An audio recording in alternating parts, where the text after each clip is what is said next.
presents Games for the End of the World together with Lynx. Hey, what's happening? I'm Tom Deacon, and this is Games for the End of the World together with Lynx. I can't believe it. It's episode 7. 14 weeks I've been down in this bunker, avoiding... basically, if you're new to the show, there's been an apocalypse, just to bring you up to speed, and I've been down here in this pretty much a gaming utopia. And for those of you guys returning, welcome back. Lovely to have you on board. Each episode, I am joined by a guest, and I am very excited about my guest. To my right, professional gamer, presenter, and co-editor of Outside Xbox, it's the one and only Jane Douglas. Hi, Tom. Thank you for that lovely introduction. And having me here in your bunker. It's a nice bunker. It's not bad, is it? Yeah. And it's so lovely. And can I just say, Jane, you look like there isn't an apocalypse going on. How have you remained so elegant coming into this bunker? This is what I call my post-apocalypse glam. Yeah. So you get dressed up once for the end of the world and then see how it goes. So we're 14 weeks in, the makeup's holding, check in another year and it'll be all Mad Max up in here. Yeah. Mad Max up in here. Yeah, A nice footwear, because it's sensible. appropriate footwear with an air bubble at the back. Because how are you finding the apocalypse? I find it a bit of a sort of a drag. You've got to run from the mutants, obviously. So I've got trainers, but a dress, because there's always time for glamour, even in the apocalypse. I love it. Well, listen, it is an absolute pleasure to have you down in the bunker to chat about all things gaming. And at the end, not to put you on your toes right now, but at the end, there will be a question where I say to you, Jane, what game would you like to play for the rest of your days in this bunker? So just have a little think about that now. Okay, all right, and we're going to go for sort of the early days of you getting into gaming to what you're doing now. That's all on the way. But my first question I'm going to pose to you, Jane, is if there was an apocalypse that was really maybe another level 5 on from what we're going through now. Okay. Who would you want from the gaming world to be with you to help you through that? In a real deal apocalypse. Not like this, like low-key apocalypse, but a real one. Okay. Can I have a few? Can I have like a team? Like a posse? A squad? Squad goals. Yeah, I'm going to need an entourage. Yeah. Like a wasteland entourage. I'm going to go for... Okay. If it's a zombie apocalypse... Sure. I'm going to say Lee from The Walking Dead Season 1. Because, he's an everyman, he's nice, he's not going to betray you, he's loyal, and he gets stuff done. I think he'll keep his head, and he's already got the experience, so if you could just bring him back for me and make him alive, that'd be like spoilers for Walking Dead Season 1. But you've had your time. Yeah. Sometimes experience means complacent, but I don't think he would be complacent. Oh, no, he would care too much, if anything. Okay, and I would love it. Yeah. All right, number 1. Okay. Is there another one? Number 2, I would have... Arthur Morgan from Red Dead Redemption 2. I just have a feeling that he would be really good in an apocalypse. I think he'd be sort of relaxed, he'd take it in his stride, he'd have a sort of wry kind of sense of humour about the whole thing, and I just like to have him around, really. Yeah, he's perfect. And he's got experience of, Red Dead 1 and 2. So he knows how to deal with situations that there might be another sequel and another return. Do you know what I mean? Yeah, well... But his lungs aren't great in Red Dead Redemption 2. He's sort of struggling a little bit. Well, yeah, if we could have him from sort of the Act 1 or 2 of Red Dead Redemption 2, while he's fit and healthy, before things go downhill, let's go for that. What would be your skills then? What would be the thing that you would add to that? Oh, no. Apart from just glam. Obviously that is the crucial central skill for the end of the world. But I think about this all the time. Like the skills you might need in the event of any kind of apocalyptic scenario, like zombie or, radioactive wasteland, what have you.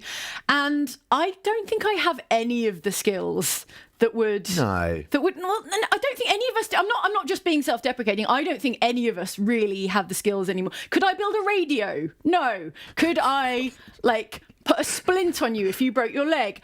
Probably not. No. I'd give it a go for you, Tom. Yeah, but thank you. Mostly, I just feel like us media and video game types don't necessarily have any real end-of-the-world practical skills, except the stuff we learn in games, which is more theoretical than hands-on, if you'll allow it. Some people, when they're gaming, don't get up in the kit.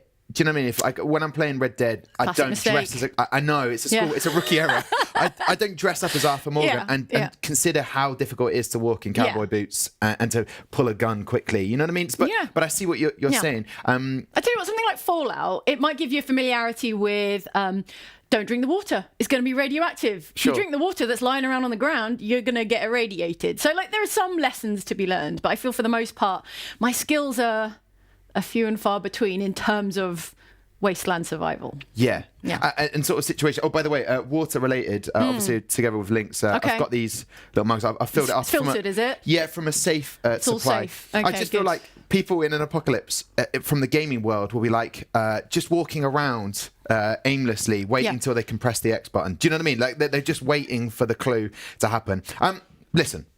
Let's try and be more positive. I want to take you back to the early days because what period did you get into gaming? Was it a friend at school? Was it a family member? Because I believe you grew up in Kent, right? I did grow up in Kent. Okay. And sort of my paths into gaming, quite young, were like twofold. So it was friends at school, and they had the consoles before me. Like we were quite late to invest in consoles, my family. So like I had friends with like SNESes or Mega Drives, what have you.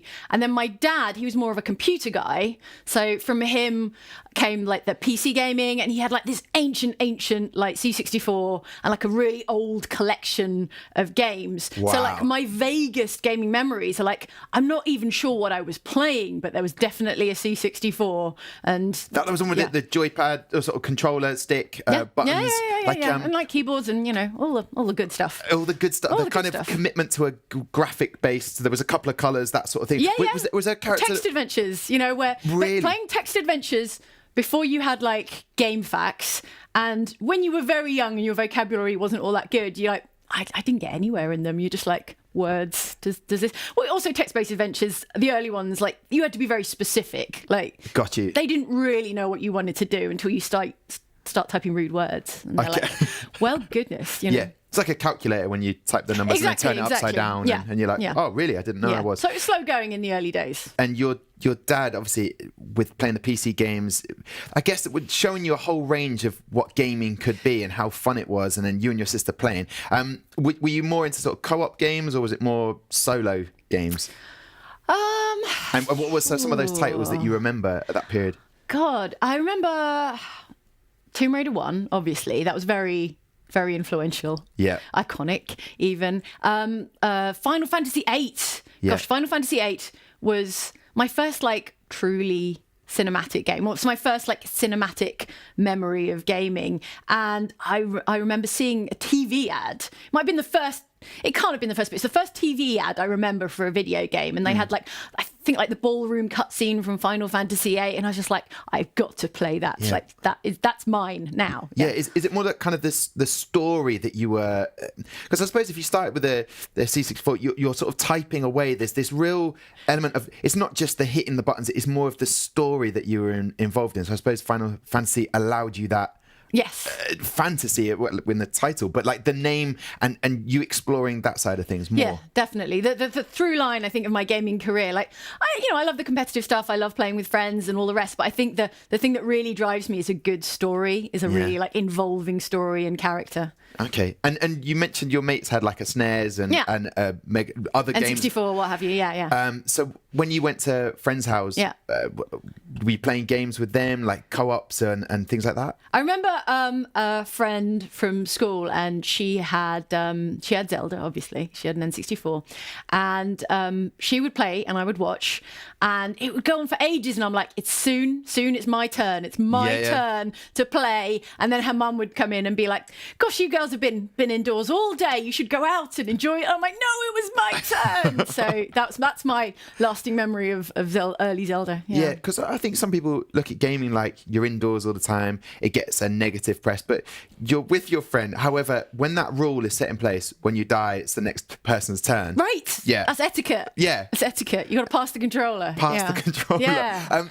And obviously, because and I don't know how to phrase this in the best way, but it when I was growing up, it was basically a male-orientated environment. There weren't a lot of girls' mates that would come along or want to play, but you had a sort of network or people around you of girls that are playing video games. Well, I wonder if it is that when you're that age, you tend not to have mixed friendship groups. Like, girls are with girls and boys are with boys. And I think maybe when you get a little older, you have like the mixed friendship groups. Or maybe it was just me. But, all my close friends, or a lot of my close friends, were girls at that kind of young age. So I know the boys were playing games as well, but we were kind of playing. If you don't get an invite, you can't invite yourself. Yeah, we were playing, in our homes with our siblings and whatnot. But yeah, I remember playing Street Fighter with the guys as well. Yeah. Fantastic game, Street Fighter. Did you have a favourite character? Chun-Li, always. Hello. All day, Chun-Li. Flying kick. My queen. Yeah. She's my icon. Yeah. Okay. Was that on the SNES when you got the rounds where you'd be like destroying a car or breaking the windows of the barrels? In the arcade, yeah. Arcades, I think, yeah. And also, I believe, like, when people got their first console, that was a real game changer. Was there one particular console? Your dad had the PC, C64, but when did you get into the modern era of when did you get that first console? Well, I think of it as my first console, when realistically it was actually, again, my dad's. But I remember convincing my mum that what my dad would really like for Father's Day is a PlayStation 1. Sure, of course and he would. she was like, sounds legit, okay. I mean, I didn't have any money. I was a little child. I didn't have any money. Games were expensive. Games are expensive, but games were also expensive. And I was like, no, we got to get this bundle. It's a great deal. We'll get Tomb Raider, we'll get a PlayStation 1, and all for Jane. So all for Jane. And not really for your sister. If you're getting Tomb Raider, a pacifist, you got to kill animals there. Your It's sister... quite scary for kids. Tomb Raider 1, well, I mean, any of the Tomb Raiders, but Tomb Raider 1, it's going from like Toe Jam and Earl to like Tomb Raider 1. It's pretty atmospheric, pretty like dark and gloomy and a bit spooky. And there's some like jump scares really early on in Tomb Raider 1 that I think put her right off. Yeah. Wolves coming out of nowhere. Thank you. Exactly. And it's surprising you didn't go for Lara Croft to be your part of your crew. No, it's fine. She does not get in the call. She's not getting the call. She falls off stuff a lot lately. If you played the recent Tomb Raiders, she's in the same sort of vein as Nathan Drake. It's like every 60 seconds she's like sliding off something, falling off something, screaming, falling. So I think those two they're kind of liabilities. Yeah. If I'm honest. Okay, good. You don't want a liability in it. No, you can't be doing that. Achievements in gaming seem to happen where there's a lot of games which I haven't completed and I haven't got the time. I do have the time, but I'm not going to do it. No one's got the time. But in terms of achievements, what have been those highlights for you, or games that you've completed that have made you not just felt like the shock moment or like I love that ending, but ones that you've completed that that are iconic in your memory? Oh. In terms of achievements, like things that I've achieved, well, I don't know that I've achieved a great deal within games. Nothing to write home about. Like brag-wise, I remember Max Payne 2. Okay, so Max Payne 2, you could complete it and get a certain ending. Yeah. And I was really involved with the character story. Like, it's a wicked game. It kind of it introduced and popularized that kind of slow-mo bullet time around the same time as The Matrix, and it was a nice coincidence for them. And I loved that game. Like, it was so much fun. Like, so cool looking, but also like I loved the characters. There was a little kind of romantic subplot. Yeah. Another little theme for me. I love like a bit of romance, and the way the game ends is quite an unhappy ending, actually. Here we go again. Like another unhappy ending. I'm finding a theme. Point ending. But if you completed it, I think, again, and unlocked the harder difficulty, and again on that hardest difficulty, you got kind of like slightly different endings. So it's kind of like early days of alternate endings. Yeah. Now they're sort of semi-commonplace, but back in the day, and you're like, what's that? If I complete it on the hardest mode, there's a slightly happier ending where the love interest, she doesn't die. Yeah. And I'm like, I need to see that. I need to see it. Yeah. So that was the most hardcore thing I did back in the day when I was little, just so I could get that sort of like 5-second different alternate ending. So that's an achievement. I'll call that an achievement. Definitely. Oh, also, do you remember Assassin's Creed? I think it was Assassin's Creed 2, where like to get the full 1000 G. Back when people cared about getting like the full 1000 G on a game. Yeah. I love Gamerscore, but it doesn't feel like it means as much in this generation as it did like on the 360. I got 1000 G on Assassin's Creed 2, and I did the bloody thing where you have to collect 100 feathers. And you have to like jump around the rooftops all over Venice or wherever and get 100 feathers and put it in this chest, and then you're like, blam, 1000 G. So that's probably my greatest achievement. Okay. Which is very sad now. No, it's not. But there's a kind of, is it competitiveness or is it bragging rights? That was actually a competition. I was in a competition with a friend, and we were like, okay, it was over Christmas, I remember, because Assassin's Creed was like a good Christmas game for me, like a kind of catch up over December game. And we were like first to 1000 G. And so that was it. That was why I had to get the 100 bloody feathers. So I was like, I'm going to get to 1000 G before you. And then I can't remember what even the stakes were, but that was a sort of competitive thing. So that's quite unusual for me. I'm not very, very competitive. But there's moments where it comes out. Yeah. What did you make of the Assassin's Creed film? Was there 1,000 G's on the line? Who can see the film first? There wasn't any competitiveness like that. No, really. I came to that film quite late. Actually, I think I saw it on a plane or something like that. It was interesting. Like, there are so many places you can go with an Assassin's Creed film, and like, I don't know if that's the way I would have gone. Like, the sci-fi aesthetic is cool, but when I think Assassin's Creed, I think of like, historic Venice or what have you. So I probably would have done something more in line with Assassin's Creed 2 or something. Okay, all right. And were you ever involved in the World of Warcraft? Oh my God, I'm so glad you brought that up. Okay. Yes, Why does that smile and a slight hesitation and pause? World of Warcraft, were you just a little occasional dabbler? No, or were you full-time dabble? I was in deep. I was... Yeah, it's a mixture of joy and pain that I really fell for that game. Okay, because that film, it has to be said, it was awful. So, I mean... Do you think so? Yeah. I thought it was kind of fun. All right, then. It causes debate, I guess. Yeah. There was a lot of fan service, which I guess is a bit Marmite-y, But the game, it came out at just the perfect time where I could spend every waking hour playing it, which feels like it's perfectly tuned for it being an MMORPG. Like, it really rewards the people who can spend 10 hours a day playing it. And there was this like brief golden window of opportunity in my life where I was like, yeah, I'm just going to do that. I'm just going to play it all day, every day. It was glorious. Glorious. But what else were you doing then? To just set the scene for people, what time in your life was that? Let's just say I was a student. Okay. Fair enough. Studying what? Physics. Okay, all right. So I'm not to say that my course wasn't hard and there wasn't a lot to do, but actually I think it came out where I feel like I'd finished and it came out in the summer. Memory's getting a little vague now. Yeah. But I feel like it landed at a time when I didn't have like a lot of coursework or like lab time, and suddenly there was just like a massive opportunity to play this game, and I had a lot of friends who were playing. Actually, it was a really like social gaming period for me because I had a guild and all my other like uni mates were playing it, and it was my first MMORPG and really like the only MMORPG that I've really gotten into, so it really stands alone for me like that. Okay, because you come across, as I'm sure people are watching now, very personable, very sort of, there's a bubbliness to you that sociable is what I'm trying to say. Okay, very sure, sociable. I'll take it. Yeah. If you're I could do better compliments, but in that situation when you are locking your way self away for such a long time and committing to something, people often go, well, are you seeing the world? Are you socialised? But you've found that balance, or did World of Warcraft really take over and you lost friends for a little bit and then came back to them? Well, my true friends were playing World of Warcraft with me, so they were there. They were there the whole time. I think the thing is, I'm sort of an introverted extrovert, so I do actually enjoy being alone quite a lot. Like, I do enjoy the kind of seclusion of being alone with a single player game, and that kind of recharges me for the times when I'm playing with friends. Yeah. IRL or online or just out and about. So I think, it's games have got that balance for me, the way I enjoy them. Okay. All right. World of Warcraft done. We'll just so good.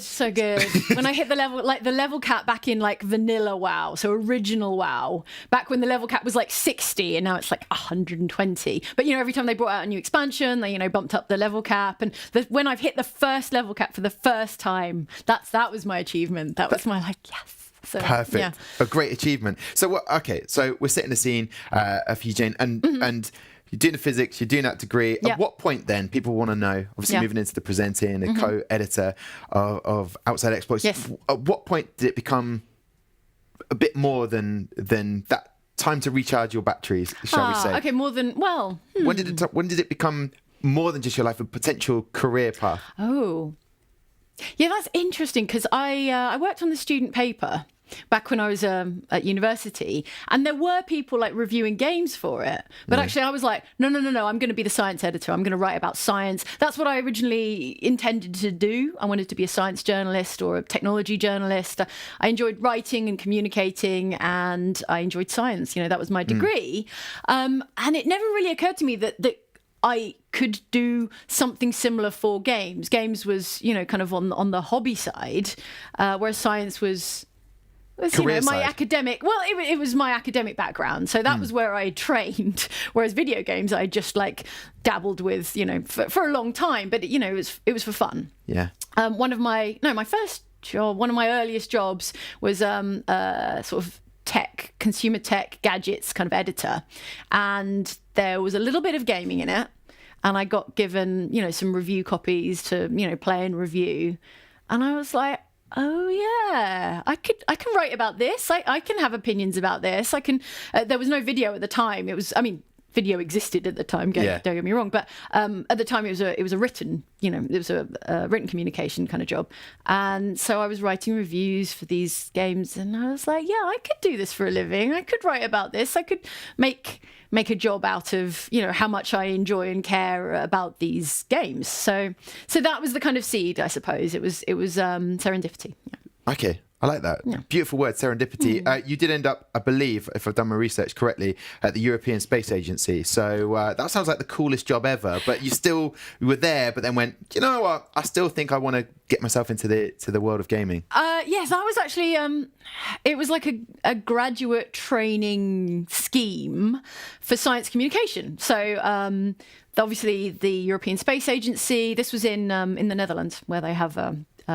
loads of space. They have a research centre there, and science and research centre in the Netherlands, and I was working there, and the sort of internship was a science communications role. So it was like, how would you communicate science to people who don't have an academic background in it, for example, which there's a through line to kind of science journalism. But most of all, I got to work in a place where they were testing actual space rockets in the testing facility over there, and there were astronauts around, and I love space. In my sliding doors alternate universe, okay, I'm an astronaut. But real talk, I don't know if I could have made it as an astronaut, whereas I have somewhat made it as a games presenter. Yeah. So I'm cool with that. I've made my peace with it. But it was an incredibly cool time, and I had a really good experience there. Yeah. I don't want to be too pick you up on things, but you say a somewhat games presenter.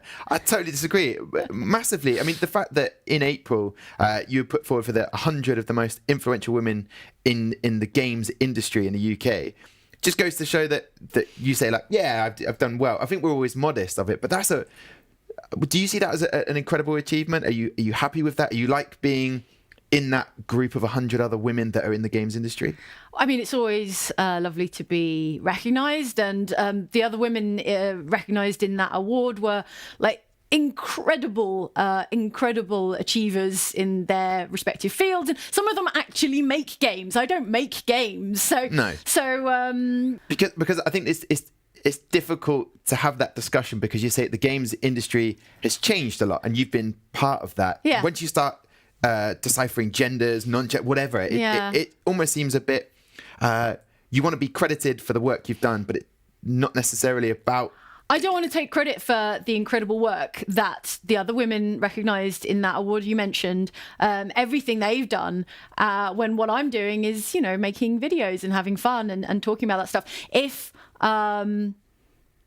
If that's good for our audience watching, if it's cheering or heartening or encouraging for them, or if it encourages them to get into games, then brilliant. I am ecstatic if that's the case. Yeah. Yeah. Okay. I like that. So you're not trying to say that you're doing noble work, but you're just enjoying the work that you do. And I can't pretend that it's noble or worthy. I have a lot of fun with it, and we get to meet some amazing members of our community. Our community is so strong and so warm, and I feel how did this happen? The internet is notoriously a difficult, challenging, not always nice place, but our audience, our community, has been so good and so cool that it gives me the feels. Yeah.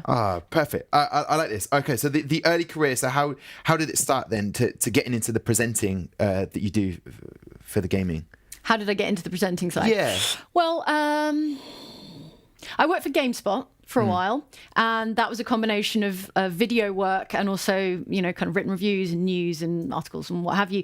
And I really enjoyed the video presenting side of it, and there was a strong video focus. Like they were moving even more into video while I was there, and that kind of that guided me into like the video sort of focus that we have now. I founded Outside Xbox with Andy and Mike, and we're all from kind of trad media backgrounds. Mike was a magazine journalist. I came from GameSpot. Andy actually worked for Microsoft for Xbox initially. So our background isn't like what you think of as the traditional YouTuber. Like obviously, like those guys and girls are extremely successful and they do their own thing.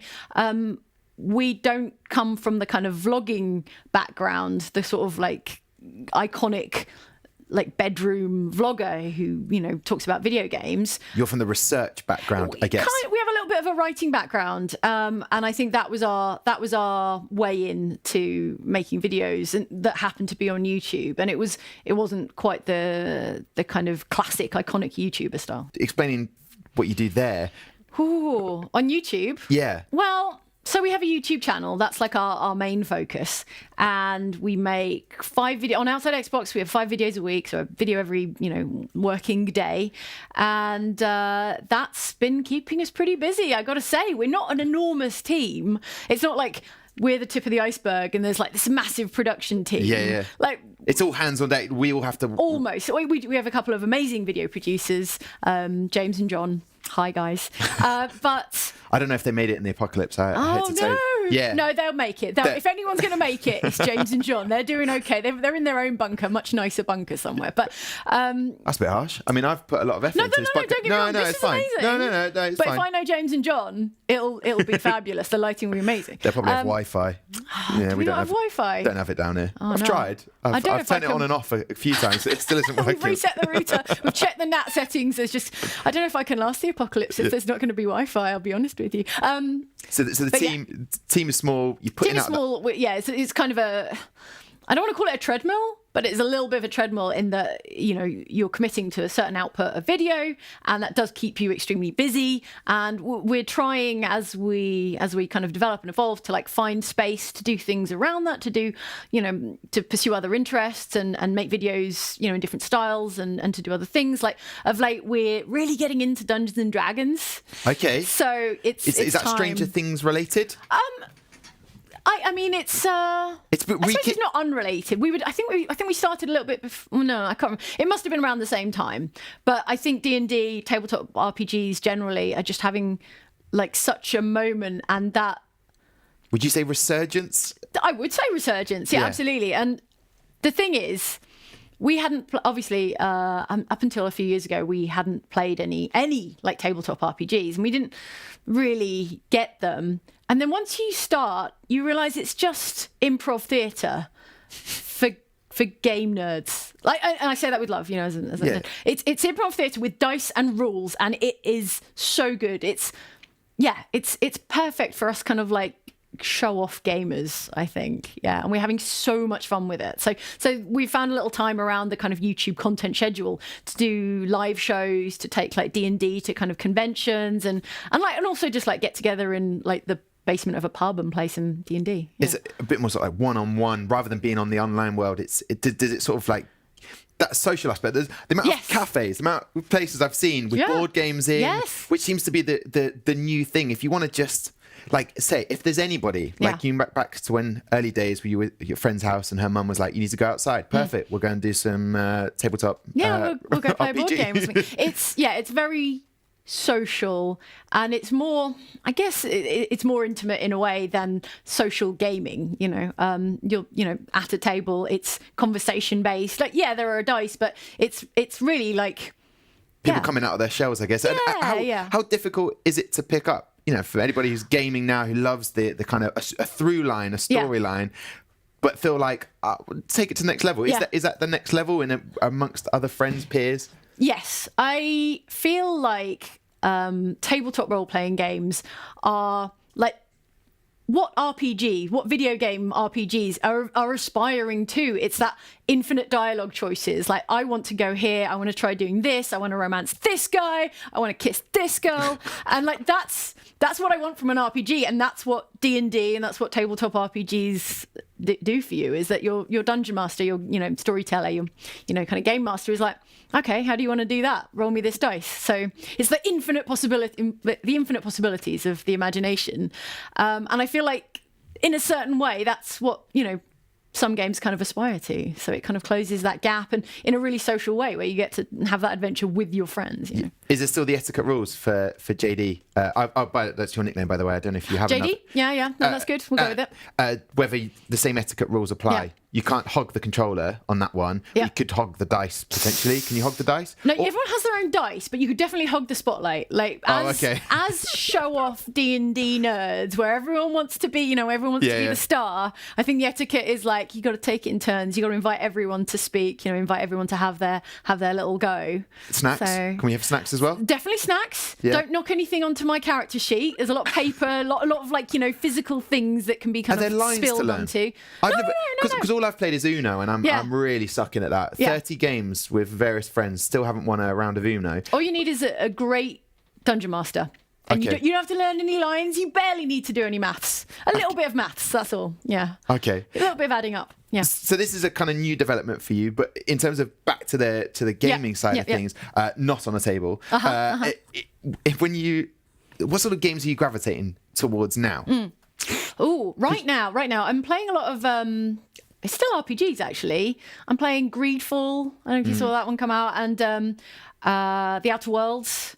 So I love an RPG. I'm looking forward to like Cyberpunk next year, Vampire the Masquerade Bloodlines 2. So there's a strong kind of RPG vibe going on with me right now. Yeah. Okay. And what is the future for gaming for you? How do you see yourself in a couple of years' time? And where would you like to see yourself in the career? The 100 influential women in the gaming industry, which I feel like is a bit of a title that you were like, I appreciate it. Did you get anything for it? Was there anything that There was a cool party. Okay. And there was articles and recognition and all that good stuff, and I got to meet all the other women involved, and so it was really nice. It was a nice bit of recognition. Yeah, it's great, kudos. But what is happening? Where's JD going? What's next? Oh man, what's my 5-year plan? God, that sounds like a serious sort of question. It's too serious. And let's not in the next year. Okay. Next year, I want a D&D show on Netflix. Okay. I want another YouTube channel launched with more friends, because we brought Luke and Ellen on a few years ago now, and it has been so much fun, so good. But they were kind of friends of ours beforehand, so like just growing the team with people you love it's just a really nice way to work. So like another YouTube channel with more friends, a D&D tour, or a Netflix show, whatever.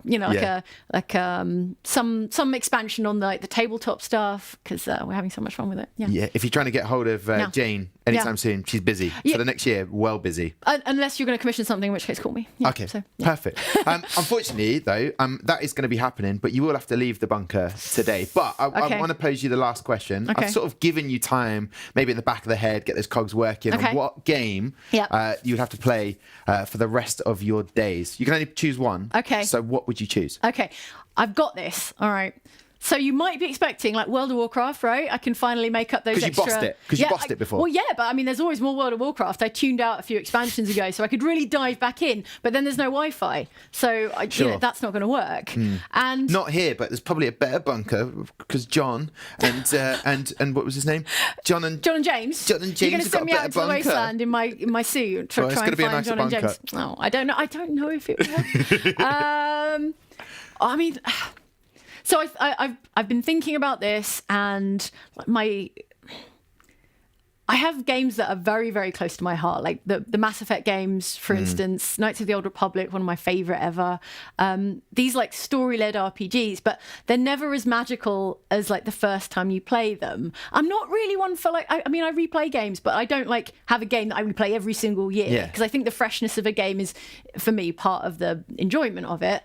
What I'm going to say, a bit left field, but Sekiro. Okay. Hear me out. Sekiro Shadows Die Twice. Yeah. Because I Have you played it before? You played it? I've played it. But only like the first first few hours. Yeah. And I suck at it. But I admire it so much. It is so cool. It looks so good. I love the atmosphere. I love the kind of layer of lore, the aesthetic, all of that stuff. And I want to be good at it. Of all the games that have come out lately, it's the game I want to boss. I want to be so good at it. Like, and for bragging rights, I mean, bragging rights as much as they are here in the apocalypse, you know, I've got to show off with something. So I feel like if you look me in a bunker with Sekiro and nothing else and no distractions, there's no Twitter or Instagram, there's just me and Sekiro, I could finally get good at it. Like, I could really get good. Well, it can go one of two ways. What? You either just break the game and you're like, I can't get any better. But I reckon with your competitive element, and those tendencies, let's call them tendencies, I think you'll absolutely boss it. That or smash the console on day one and then spend the rest of just thinking my life like playing it out in my head. Yeah. All right. Well, listen, Jane Douglas. Okay. Here's the thing. Okay. That's the game that you're going to play for the rest of your days. Yes. Okay. Now, the thing with Lynx, they keep you chill. Under the most severe and under pressure moments, right? So what I'm going to do is double check with you, whether you can stay cool, calm, and collected under pressure. I'm going to ask you as many questions on Sekiro Shadows Die Twice. Oh, no. And then, but I don't know anything about it. Okay, all right, no, I'm good. All right. But hey, well, listen. Yeah. If there's 10 questions here. Try and get as many as you can. Okay. At the moment, Michael Dapper, 8.5. Come for you, Michael. I feel like he, researched and he really earned that also half, I mean, I don't want to say it, but he definitely cheated, but that is the sort of person he is. But you can just by getting up to here, by getting 6, first the worst, second the best. So how many questions can you get in 60 seconds? Because a Lynx is all about staying cool, calm, and collected under pressure. Are you ready, Jane? Yes. All right, here we go then. Question number 1: what month this year was the game released? Oh my god, you've got 12 to choose from. March. Bam! In the bag. 1. Yes! Who is the game's publisher? Oh, it's published by, oh my God, Namco Bandai, right? Incorrect. Number 3. Which reimagined century does the game take place in? I mean, it's set in fantasy, feudal times. I don't know. I need a number. 17th century. Ooh, 16th. What name does Owl give the orphan he adopts? I have no idea. Okay. It was Wolf. What is the game's official IGN rating? I don't know what IGN thinks of it. 10. Oh, 9.5. What were the 3 shots Michael Shannon had to do for the Sekiro Shadows Die Twice launch day live stream outside Xbox did? What? 3 shots? Yes, 3 shots, as in drinking shots. They're pretty rank, I'll be honest with you. Sake or something. No? That's 1. You had to do 3 different shots? Yeah, 3 different shots. Oh, I don't know, like sake, vodka, and gin. I don't know. Okay, well, you know what? You didn't get one of those. There was lemon juice, cod liver oil, and habanero chili sauce. Oh, of course it was. Now I remember. I was in that stream. Hey, listen. Hey. Yeah. Hey. What? It's a game that you don't know that well. No, and I feel evidently, like I'll come back in a year's time. I'll we'll do these questions again. Yeah. And you boss it. I think on that, I want to give you more. Then why don't you? Because I can. Do you know what? I can. I'm going to do it. I don't care because it's my bunker. Do what I want. Yay! Okay. Thanks, Tom. Jane Doug. Oh, it's really thick. This pen. Here we go. Jane Doug. That is the worst pen. Whoa! Bold. But look at that bold font. Yeah, I like it. Yeah. Are you ready for this? All right. I'm going to give you 2. Aww, you got 1. You're but kind. I'm going to give 2 because kind. I think, it's all about, as you say quite rightly, setting the community. I'm going to put you across above there, Chris Stark. Sorry about it, Chris. Jane Douglas. Yeah. How do you feel like the bunker adventure? It's all everywhere now. Oh, no. Don't worry about it. All right, you got showers down here, right? Oh, yeah, I got a sink. There you go. You thought of everything. Did you feel tense during that? Yeah, I did. Yeah. Yeah. But did you say calm and collected like Lynx provides? No, not at all. I panicked. Namco Bandai, what was I thinking? Oh my God. I'm not going to live this down. Oh, but everyone's dead, right? Because it's the... Oh well, that's good. The end of social anxiety is the one thing you've got to look forward to in the apocalypse. Great. That is perfect. We've conquered something. Well, Jane, thank you so much for coming in. I hope you've enjoyed it. It's so lovely to find out about everything. Best of luck with the rest of the year and global domination. And you too. And I hope you've enjoyed it for Games for the End of the World. That's the end of season 1 for episode 7. What a great way to end recommend it. If you've liked this episode, make sure that you subscribe, like, do all the usual things that help my social anxiety. Perfect. Thank you very much. We'll see you next time. You have been watching Games for the End of the World on Joe, together with Links.